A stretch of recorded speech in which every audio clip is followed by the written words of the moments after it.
এই ধরো এই পিজ্জার বক্সটা নিয়ে ময়লার ডাস্টবিনে ফেলাই দিও। ঠিক আছে স্যার। স্যার, এটার ভিতরে দেখি আরো পিজ্জার 2টা সির আছে। এটা তোমার আমি দেখতে কই নাই, আমি তোমার যেটা কইছি তুমি এটা করো। ফালায় না ওই দিয়ে এলাম।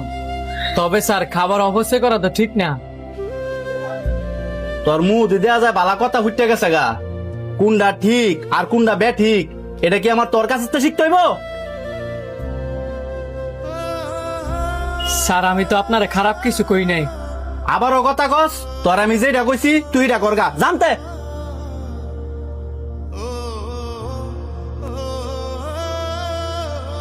খাবার তো অপচয় করা ঠিক না। আবার জীবনে কোনোদিন পিজ্জাও খাইছি না। আশেপাশে যেহেতু কেউ নাই, এক কাজ করি, এনি বয়ে পিজ্জাটা খাইলাই।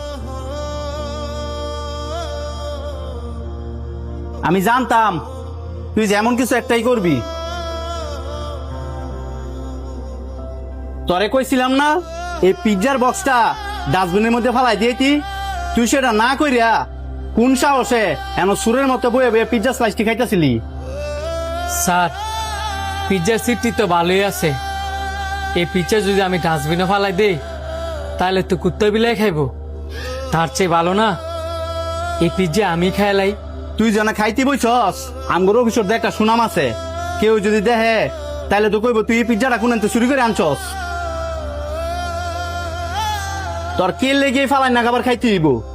তুই কি জীবনে খাস নাই? এই তোরে কি আমগর অফিসে বেতন দেয় না? তোর যদি এতই খাইতে মন চায় তুই তোর নিজের টিয়া থেকে কিনা খাই গা। এই শাওন, এতক্ষণ শুধু দাঁড়ায় দাঁড়ায় সব শুনতেছিলাম। হ্যাঁ, এত বড় অপরাধ করে নাই যার কারণে তুমি তার সাথে এত খারাপ ব্যবহার করতেছো। স্যার, উনি ঠিকই কইছে, সব আমারই দোষ, আমার জিরবার দোষ। কারণ আমার জিরবা এই পিজ্জা দেখে লোভ সামলাইতে পারে নাই।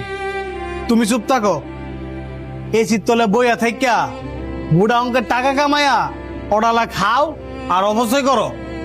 এমনও মানুষ আছে একবেলা খাবারের জন্য দিন রাত 24 ঘন্টা পরিশ্রম করে। হ্যাঁ, তো খারাপ কিছু করে নাই, তোমার অপচয় করা খাবারটা খাইয়া হ্যাঁ হালাল করতে চাইছে। এতে করে তোমার পাপও কম হইতো আর ওর পেটটাও ভরতো। এই খাবারটা তোমরা এখন ফ্যাশনেবল বানায় লাইছো। যতগুলো মন চায় ততগুলা খাবার অর্ডার করো আর যেমনে মন চায় তেমনি খাবার অপচয় করো, কারণ কারো কাছে জবাব দিতে করণ লাগে না। এই যে খাবার